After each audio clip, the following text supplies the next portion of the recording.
Welcome to HiBiz News. This is Monica Rajendran. The Government of India is keen to offer numerous opportunities to the Indian companies, especially the MSMEs, in manufacturing of defence and security products for Central Armed Forces, and it is for the MSMEs to take this opportunity.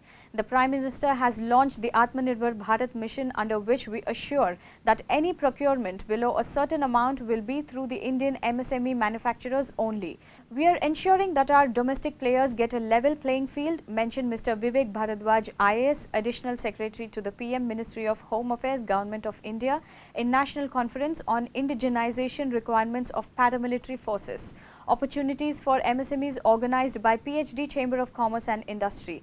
Vivek Bharadwaj also added that last year the government stated that all the financial data of Indians should be stored in India itself, while the companies said that the system will collapse, but later all the foreign players shifted to storing the data in the servers located in India itself. He mentioned that the Home Minister has mentioned that whatever may be the amount, all the clothing and tentage items will be taken from MSMEs, domestic manufacturers. He emphasized that it is pivotal to MSMEs to upgrade their technologies. We at the forces can't afford to trust the outdated or a low-quality product. It is also the responsibility of MSMEs not to cut corners but to make products which Indian forces should be proud of, and other forces should also think of adapting them.